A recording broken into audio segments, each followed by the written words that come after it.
The return date for Starliner astronauts seems farther away than ever before. This troubled spacecraft continues to disappoint NASA and the aerospace community, now with a new chapter titled Indefinite Schedule. Could this delay allow Starliner to remain on the ISS and witness Dragon's next feat in the upcoming Polaris Dawn spacewalk? Sounds ironic, but that possibility is becoming more plausible. A month has passed since Starliner lifted off to send 2 astronauts to the ISS, significantly overshooting its original schedule of about a week. Last month, we highlighted 4 postponements from NASA and Boeing, pushing the return date to July 2nd. Surely many of you, like me, doubted that this would be the final schedule, and as expected, it wasn't. In the latest update, Steve Stitch, NASA's Commercial Crew Program Manager, stated, "We don't have a targeted date today. We're not going to target a specific date until we get that testing completed." Explaining the delay, NASA cited the need for additional tests to better understand the issues with Starliner's thrusters and helium leaks. They recognized that once Starliner returned and re-entered, further assessments wouldn't be possible, so they needed to conduct these tests now. Ken Bowersox, NASA Associate Administrator for Space Operations, stated, "We have the luxury of time," indicating there was no rush to return while they could still gather valuable data, especially from the service module section that is jettisoned and not recovered at the mission's end. In addition to ongoing work on the ISS, further thruster tests will be conducted at the White Sands Test Facility. Stitch explained that NASA will test a reaction control thruster system, similar to those on Starliner, putting it through the same burn profile used during its approach to the ISS. The goal is to replicate the issues that caused the spacecraft to deselect those thrusters and perform inspections not possible in orbit. This process will include an agency-level review of the spacecraft to ensure they have all the necessary data to understand the problem's cause and confirm the spacecraft's safety for return. The collected data will also be used to make improvements, boosting the efficiency of future flights. This test may last several weeks, making the schedule even more uncertain. NASA believes that only after completing these tests and reviewing the results will they set a landing date for Starliner, pushing it to no earlier than the latter half of July. This extended delay creates another problem: exceeding Starliner's docking time limit. Based on the ongoing work, NASA expects Starliner to stay on the ISS for more than 45 days.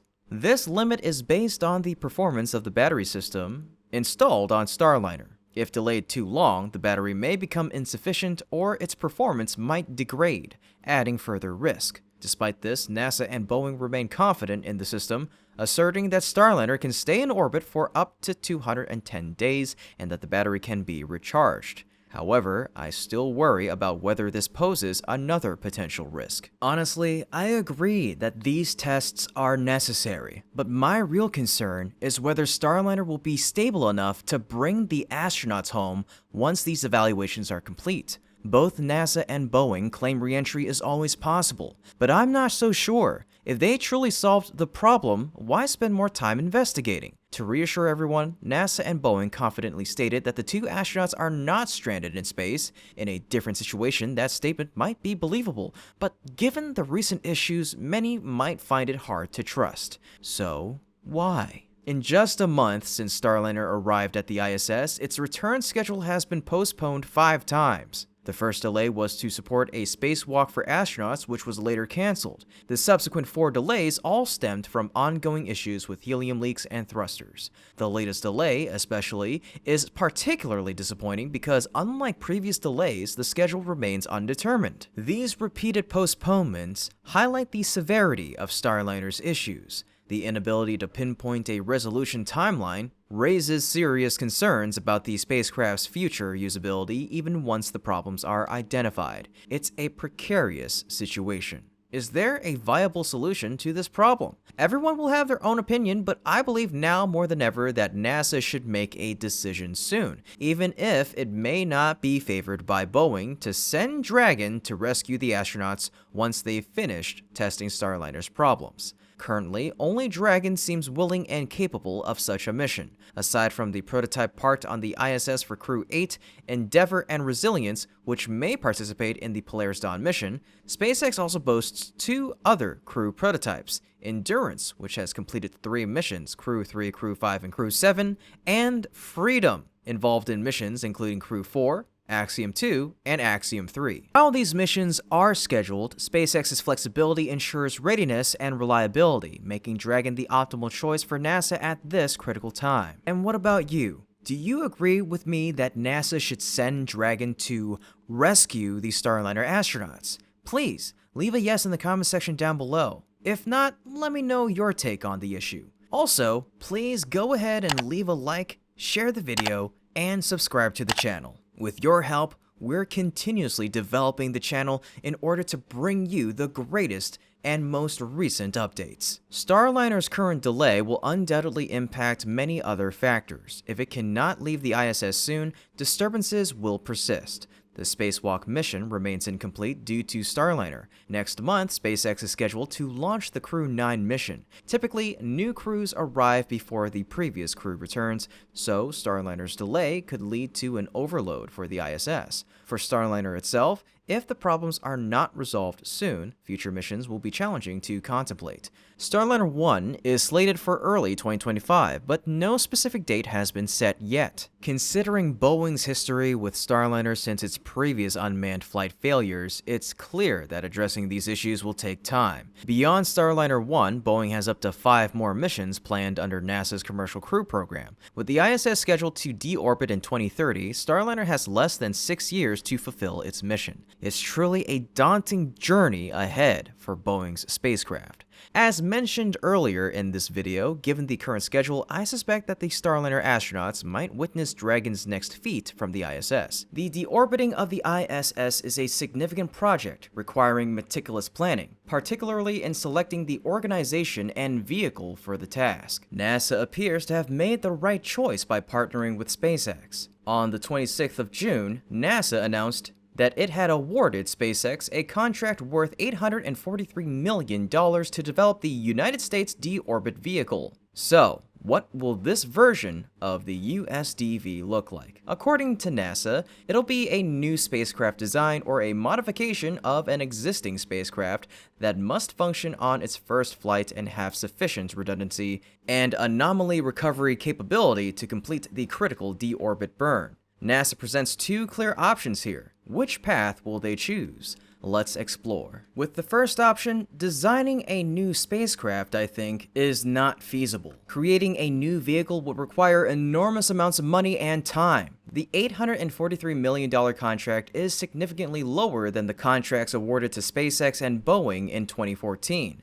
Additionally, NASA emphasized that the vehicle must function on its first flight and have sufficient redundancy and anomaly recovery capability to complete the critical deorbit burn, which also demands considerable time. After SpaceX was chosen for this mission, my confidence grew that this method wouldn't be used. SpaceX wouldn't want to waste time when they could leverage their amazing existing vehicles. Therefore, let's focus on the second option, modifying an existing spacecraft. Without much analysis, everyone will remember the vehicle that has reliably resupplied the ISS for years, SpaceX's Dragon, not the Starliner from Boeing. Dragon has consistently maintained the operation of the ISS with high reliability, so how will Dragon be upgraded to accomplish the deorbit mission? The official version hasn't been revealed by SpaceX yet, leaving plenty of room for speculation and predictions, which, like love, we're no strangers to. Recently, experts shared some intriguing analysis on X.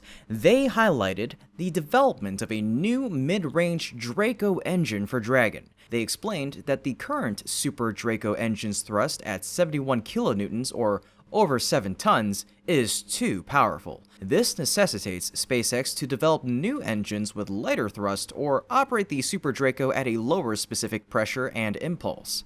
Regarding Draco engines, SpaceX will need significant design changes. NASA requires a delta V of 57 meters per second, and to push the ISS, which has a mass of 400 tons, the vehicle must generate an impulse of 23 meganewtons per second. To accomplish everything within 30 minutes, Dragon would need 32 Draco engines, more than double the current number. Besides engine improvements, the increased number of engines will also boost fuel demand, necessitating enhancements to the fuel tanks, potentially lengthening or expanding their volume. Currently, Dragon requires about 2.5 tons of fuel for launch, rendezvous, and return. However, deorbiting the ISS could require 7 to 8 tons, nearly 3 times more fuel. Theoretically, this modification seems simpler than engine changes. The critical question is whether SpaceX will implement this, as it would significantly increase the mass. If Falcon 9 isn't suitable, they could opt for Falcon Heavy.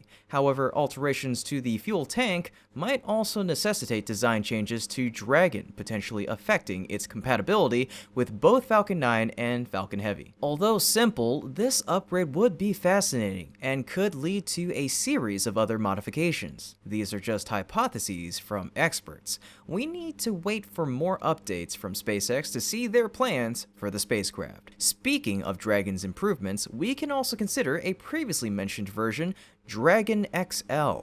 The XL variant, designed for lunar missions, is larger than the original Dragon version. It has a mass of 15 to 16 tons, or 33,000 to 35,000 pounds. Naturally, this mass means Dragon XL would be launched on Falcon Heavy. This version will still use the Draco and Super Draco engines, but will be configured for lunar missions. According to SpaceX, XL can carry over 5 tons, or 11,000 pounds, to the Moon Gateway, meaning it could carry much more mass for ISS missions in low Earth orbit. Thus, Dragon XL is also a version SpaceX could consider if they decide to deorbit the ISS. The advantage here is that SpaceX has already developed it, so instead of creating a new design, they can enhance the existing one. The XL's strength lies in its potential for a method not mentioned by NASA in the analysis summary, but often discussed: pushing the ISS to lunar orbit for reuse or outpost building. While intriguing, this method seems impractical.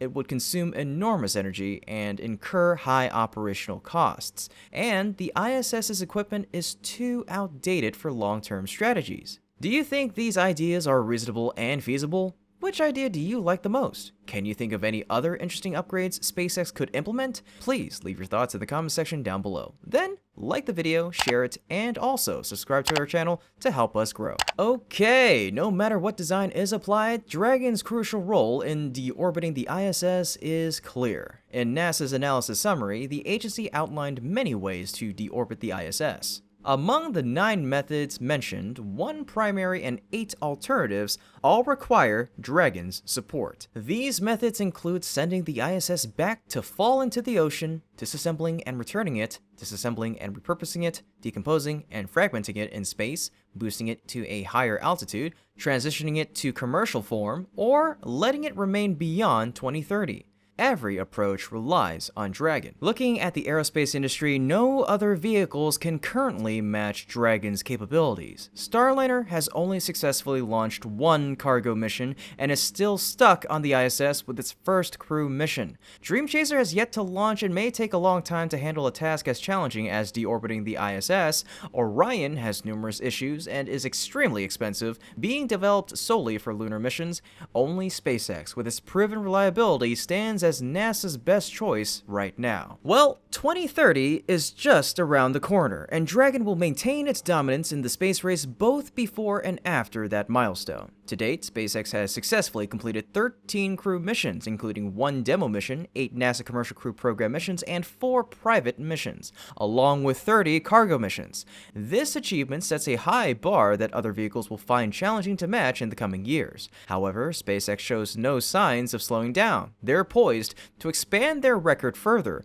Plans include up to 6 crew missions under NASA's Commercial Crew Program, numerous additional cargo missions, and private crewed missions. The future looks exceptionally promising for this spacecraft. Whether it's a government or private mission, carrying cargo or crew, all paths lead to the ISS. Over the remaining 6 years of the ISS's operational life, Dragon will undoubtedly play a central role in its bustling activities. But Starliner faces significant challenges. With the CFT-1 mission still uncompleted, it remains one of the aerospace industry's major disappointments this year. While Dragon effortlessly achieves its goals, Starliner struggles. Following CFT-1, the Starliner 1 mission is slated for early 2025, though uncertainty looms due to current issues. Even at launch, it will lag far behind Dragon's Crew 10. The contrast between 1 and 10 highlights a considerable gap.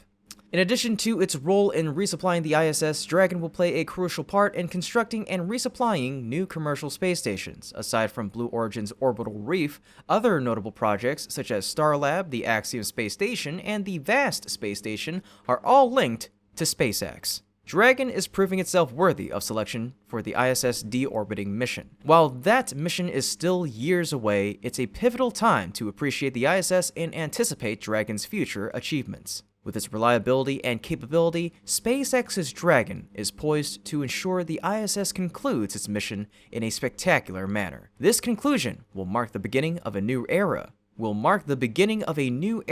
Where advanced platforms will propel humanity deeper into space. SpaceX's Dragon will undoubtedly remain at the heart of this exciting future. Moving forward, let's delve into the collaboration between NASA and SpaceX aimed at mitigating debris from the Dragon trunk. Specifically, NASA and SpaceX are actively exploring modifications to the Dragon spacecraft's re-entry procedures to minimize the debris from its trunk section that reaches the Earth's surface. Previously, debris from Dragon trunks has been discovered on land multiple times, such as remnants from the Crew 1 mission found in Australia in 2022, debris from the AX-3 Crew Dragon that fell in Saskatchewan in February, and fragments from the Crew 7 trunk discovered in North Carolina in May. Regarding the Crew 1 debris, a SpaceX official assured that the situation is under control, but efforts are underway to further enhance this process.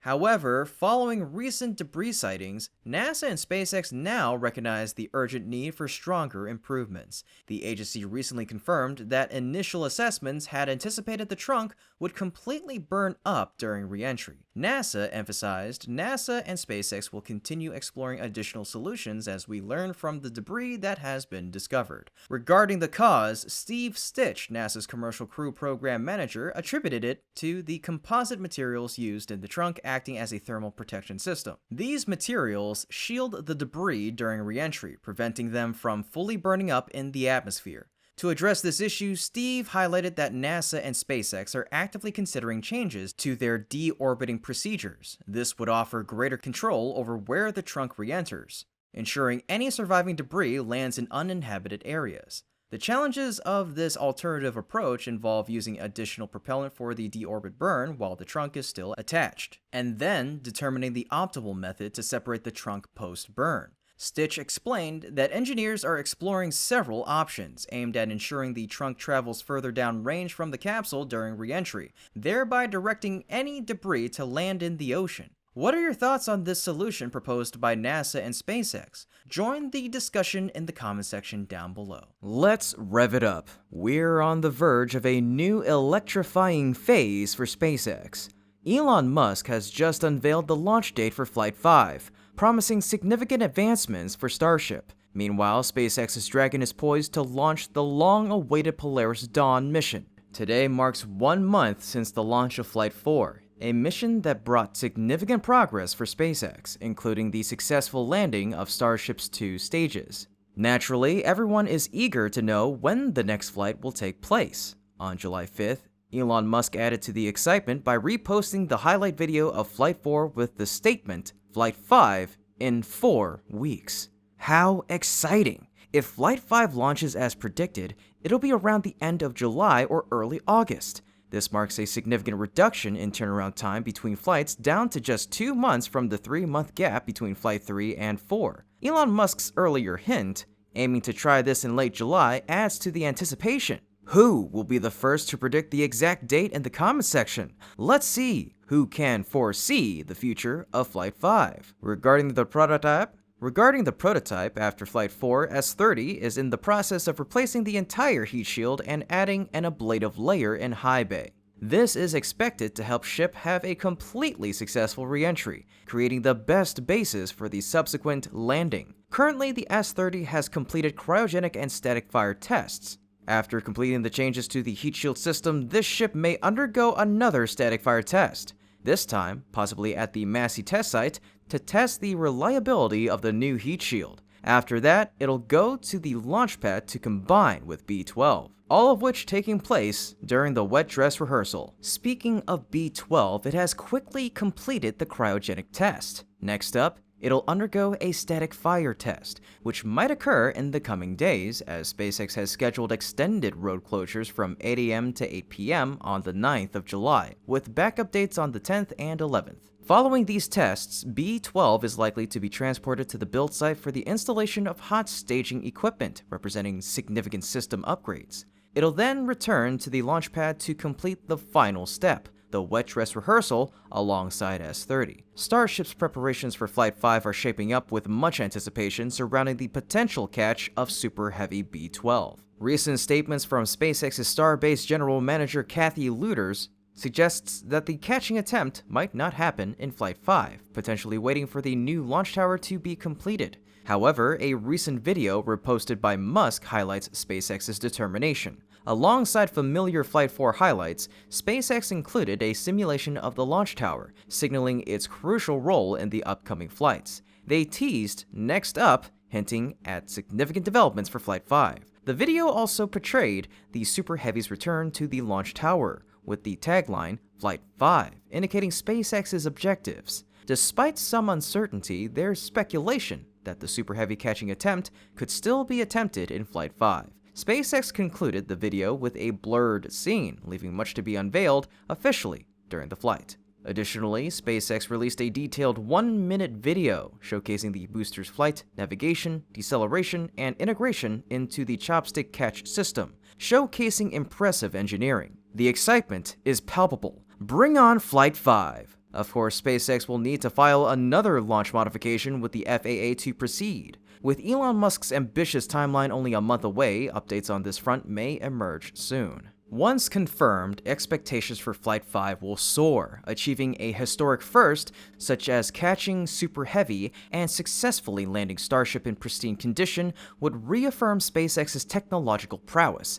A successful flight sets the stage for Flight 6, where both stages could return to Starbase, marking a significant milestone as the first fully reusable rocket in history. To support this, SpaceX is actively constructing a new launch tower. Following the completion of the tower base, SpaceX has begun rolling in the first segment for stacking, with subsequent segments still set to arrive gradually. Recently, the last two segments and the chopstick arrived at the port of Brownsville and are expected to be transported to Starbase soon. According to the latest FAA update, the first 6 segments will be stacked in Configuration 1 by July 27th. Followed by completion in Configuration 2 by August 15th. Additional system installations in Configuration 3 are scheduled for completion by January 28th of 2025. However, SpaceX has a track record of exceeding expectations, and I am optimistic that the new launch tower could be ready for Flight 6 sooner than planned. Before we move on,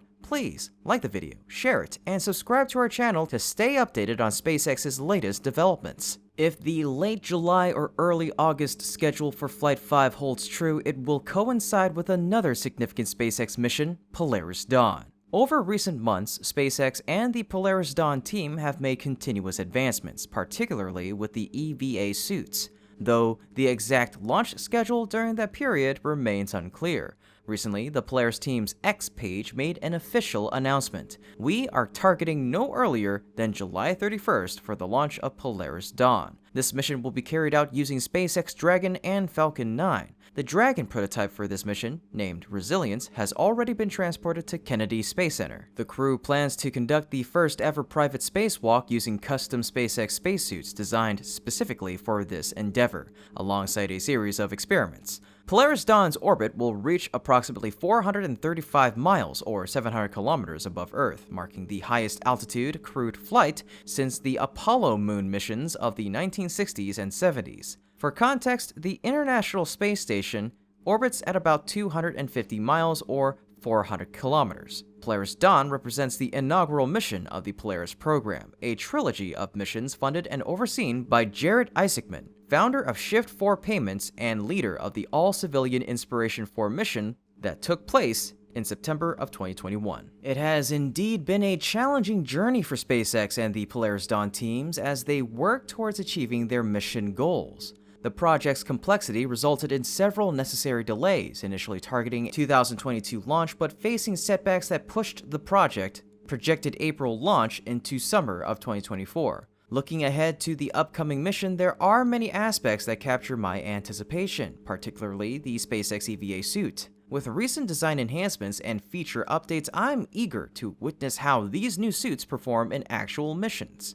A successful demonstration could pave the way for their use in future lunar or Mars missions, showcasing SpaceX's ongoing innovation in space exploration. SpaceX is dominating the aerospace industry with its impressive capabilities, making it NASA's top choice for critical missions. In stark contrast, Blue Origin, a company known for its frequent lawsuits rather than substantial contributions, continues to lag behind. Despite constant legal battles with Blue Origin, including the recent Starship Florida project dispute, SpaceX continues to develop and secure valuable NASA contracts. Recently, SpaceX received another significant contract, rendering Blue Origin's attempts to hinder its progress almost laughable. In recent days, we have been discussing the $843 million contract NASA awarded to SpaceX to deorbit the ISS. This contract marks one of SpaceX's biggest victories over Blue Origin in recent years. But SpaceX didn't stop there. They landed another significant win over Blue Origin with the NASA Telescope launch contract.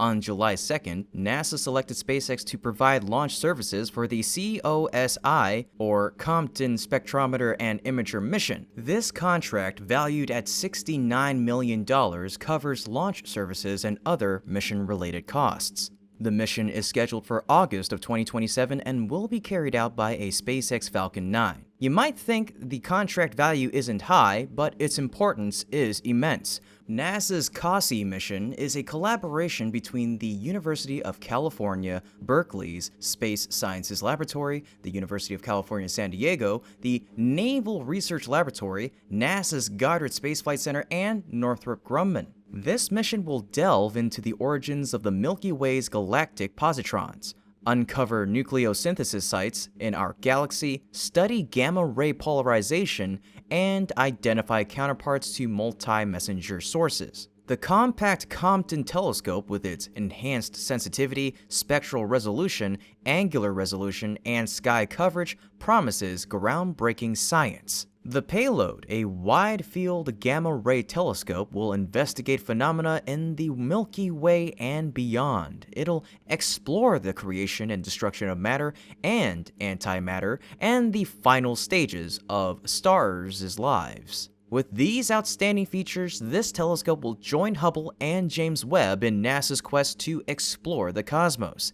Its significance is heightened as Hubble has recently faced numerous challenges. Launching such a critical mission requires a dependable service provider, and that can only be SpaceX. This is also why SpaceX was chosen for the nearly $1 billion ISS Deorbit contract last month, as mentioned at the beginning of this video. Indeed, no other company currently matches SpaceX's potential and readiness for such monumental tasks. This contract underscores the critical role of Falcon 9. While some may speculate that Falcon 9's peak will diminish in a year or two, especially with the rapid development of Starship, this contract reaffirms that this reliable workhorse will remain active for years to come. Following 2 consecutive years as the most launched rocket, SpaceX set a lofty goal of 148 launches for this year. By the end of June, they had already completed 66 launches and expressed strong confidence in achieving the target by year's end.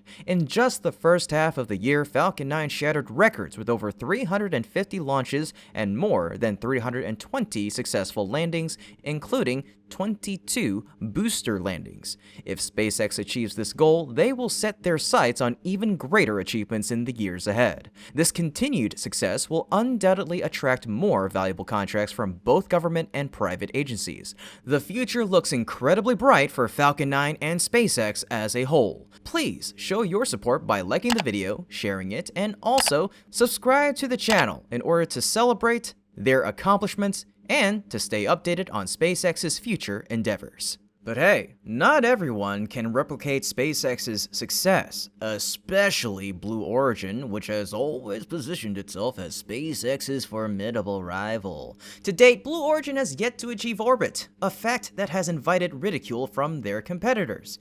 Even in the suborbital market, they have faced challenges, such as with the 2022 New Shepard mission, which required significant time to rectify before its recent return. Blue Origin's main hope for entering the orbital race this year hinges on New Glenn. After years in development at Blue Origin's facility, this year marked significant progress as its stages were rolled out to the launch pad and vertically stacked. Recently, on July 2nd, Blue Origin successfully tested the rapid retract system to simulate New Glenn's disconnection process during an actual flight. Testing of Blue Origin's vehicle at the launch pad began several months ago, with further test plans slated for the integration facility in the coming days.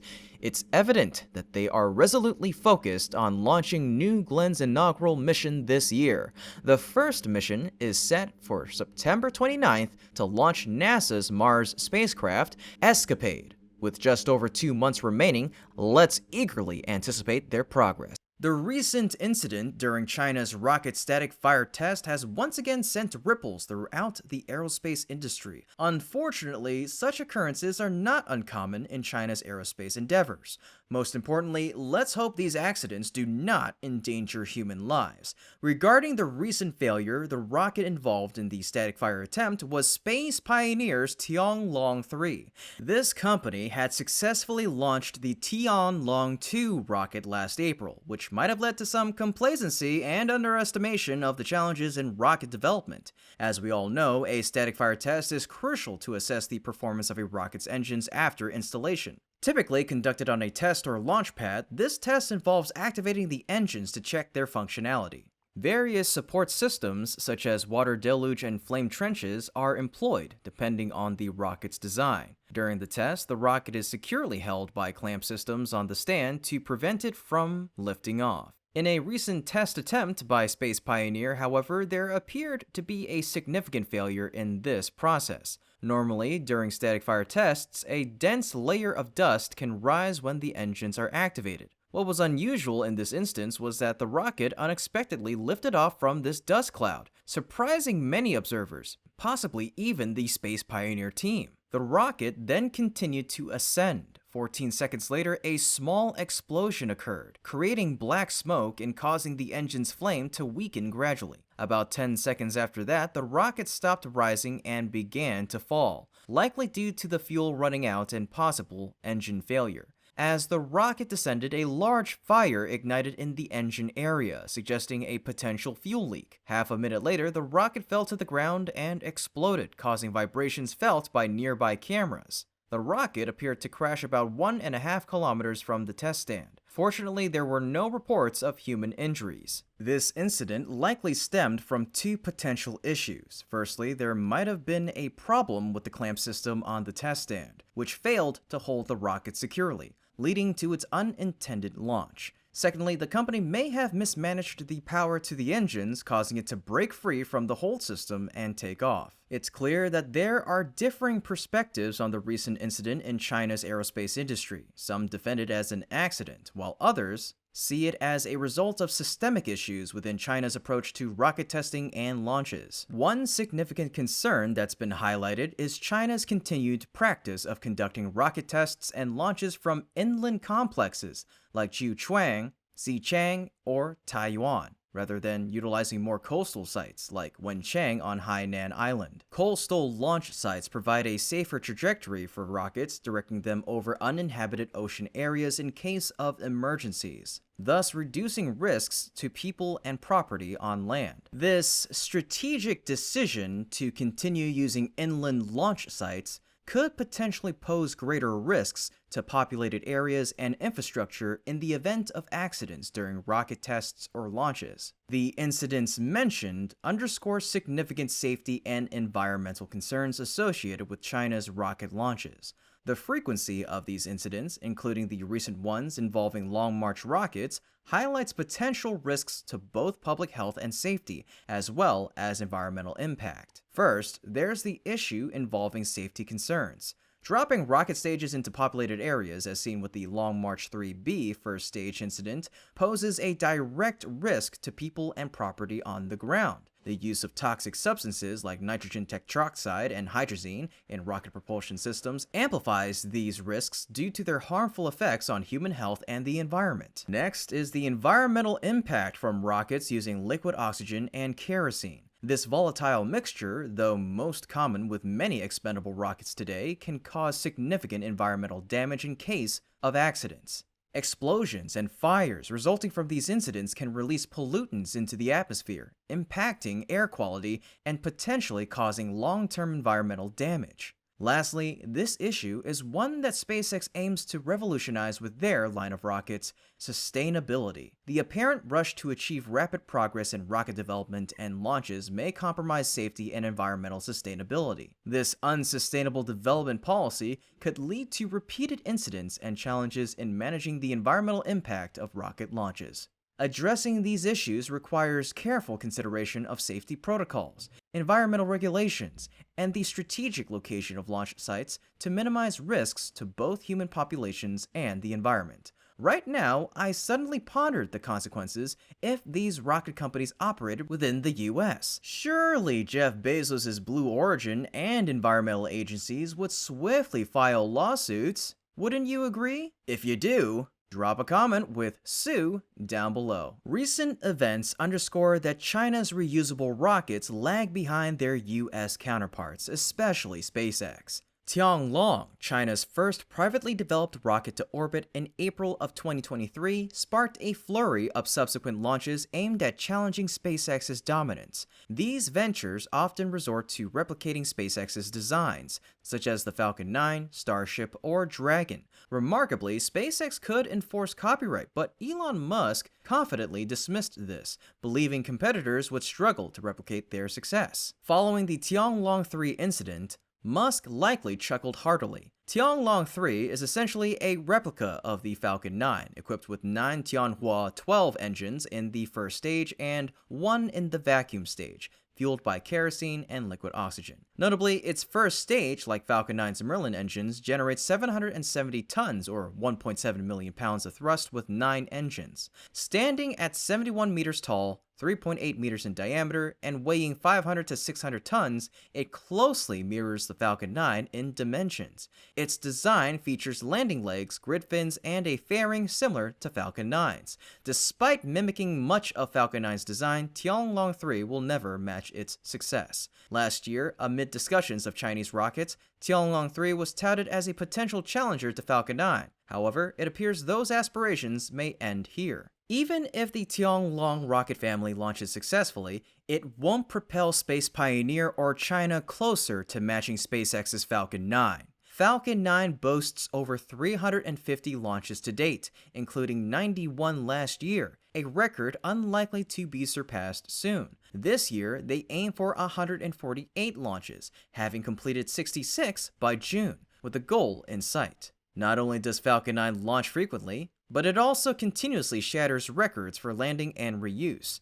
To date, Falcon 9 has successfully landed more than 320 times, both on drone ships and landing zones. During its June 27th flight, SpaceX achieved a new milestone with its Falcon 9 booster completing its 22nd launch, solidifying its position as a leader in reusable rocket technology. Beyond Falcon 9, SpaceX boasts Falcon Heavy and anticipates Starship as future contenders for the top spots among rockets worldwide. As for competition with China's reusable rockets, it seems that the game has been decided before it even began. SpaceX primarily seems to be selling a dream. 11 years ago, at the Singapore Satellite Industry Forum in 2013, Richard Bowles, the regional sales director for Southeast Asia at Ariane Space, dismissed SpaceX, then a young company in the government-dominated space industry. At that time, SpaceX had a vision of building reusable rockets and an ambitious goal of launching 100 times a year,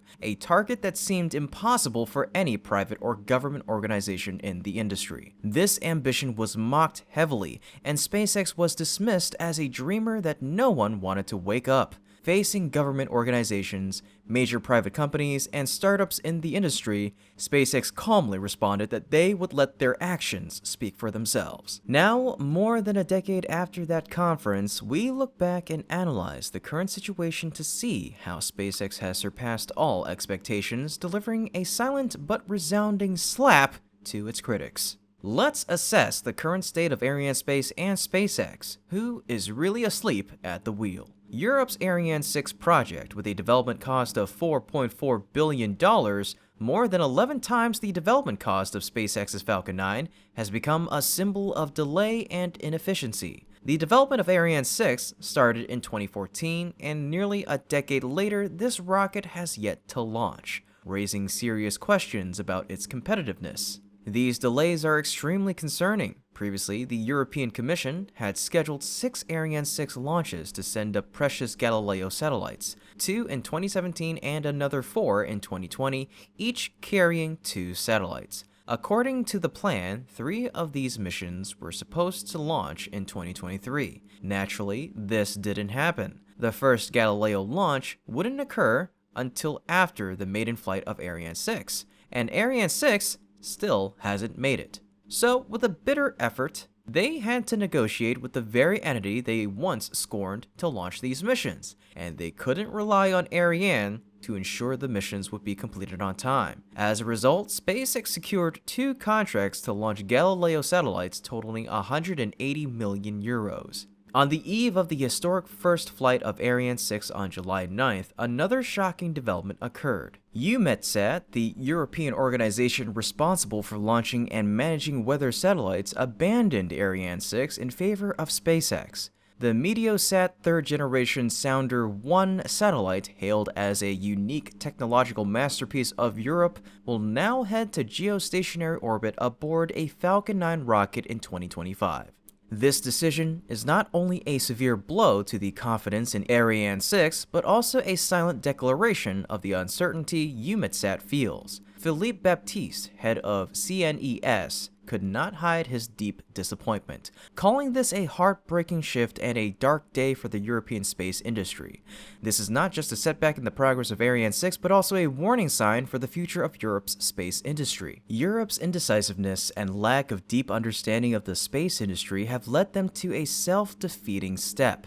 They decided to phase out Ariane 5 without having a solid alternative ready. Ariane 6, not only unable to provide a significantly cost-effective solution due to its non-reusable design and cost overruns from delays, is also not ready to take over its predecessor's role. This highlights the severe lack of flexibility and adaptability in the face of a rapidly changing and unforgiving space market. Now, let SpaceX wake you up. Founded by someone who didn't know how to build rockets, SpaceX achieved the first successful launch of the Falcon 9 in just 5 years, with a total development cost of under $400 million. In 2023 alone, they launched the Falcon family 96 times, all successfully coming incredibly close to the 100 launches Europe once deemed an impossible dream. And they are on track to exceed that this year, with SpaceX aiming for 148 Falcon 9 launches in 2024, 1.48 times the dream Europe scoffed at. This serves as a powerful reminder to Europe about the importance of constant innovation and relentless effort.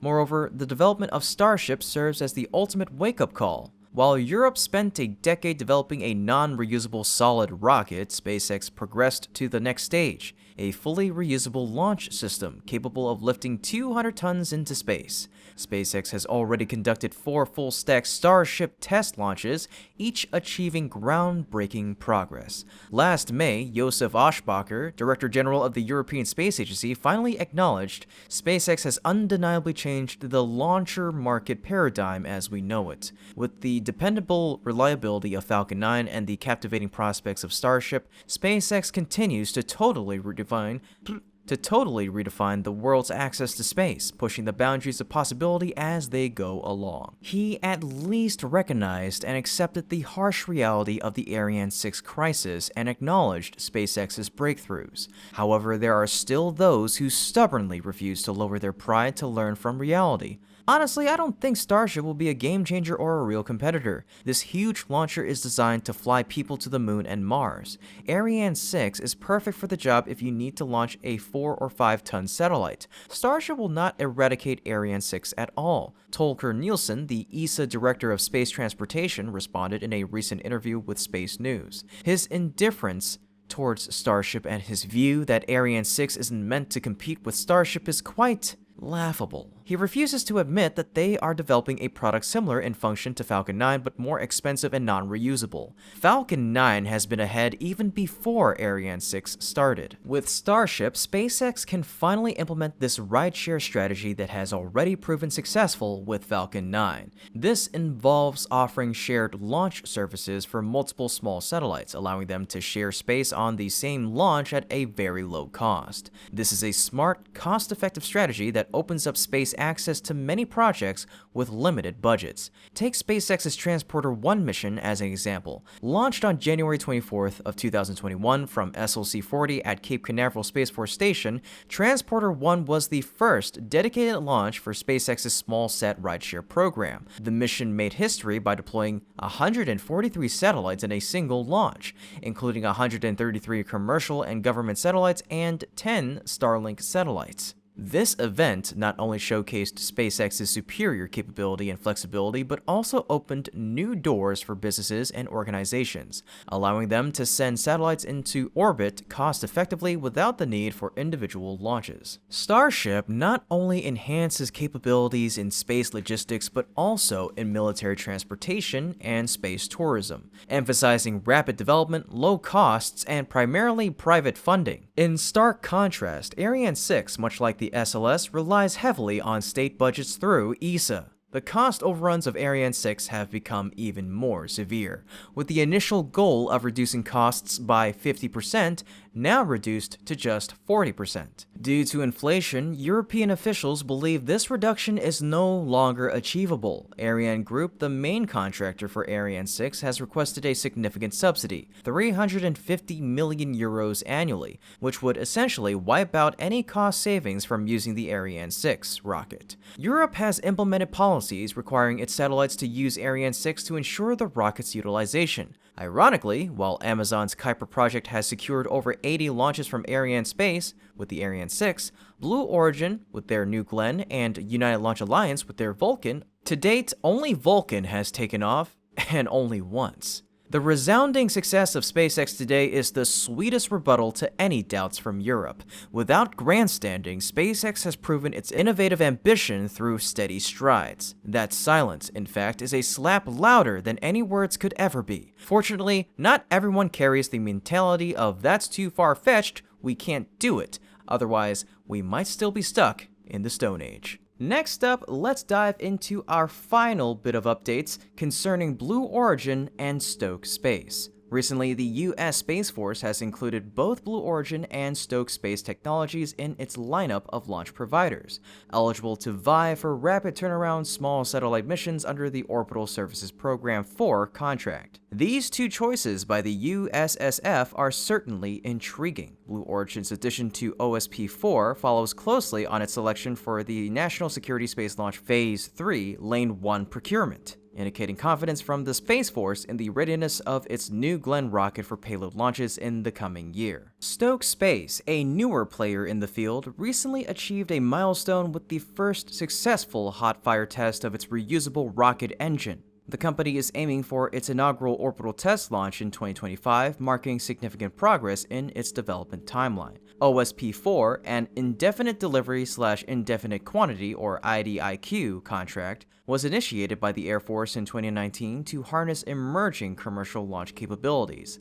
IDIQ contracts enable the government to procure an indefinite quantity of goods or services over a set period, issuing orders as needed. The Space Force's Small Launch Division, based at Kirtland Air Force Base in Albuquerque, New Mexico, has so far allocated 7 missions under the OSP-4 contract, totaling over $190 million.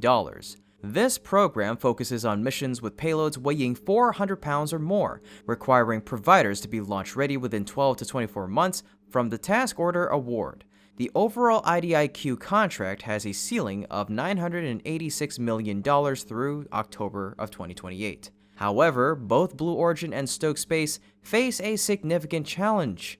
Neither has achieved orbit yet. The upcoming small and straightforward missions under OSP-4 will test their capabilities in the competitive space industry, offering an opportunity to demonstrate their readiness and reliability in the space race. Well, folks, that's about it for today's episode. Thank you so much for tuning in, and as always, this has been Kevin from Great SpaceX. Until next time, keep looking up.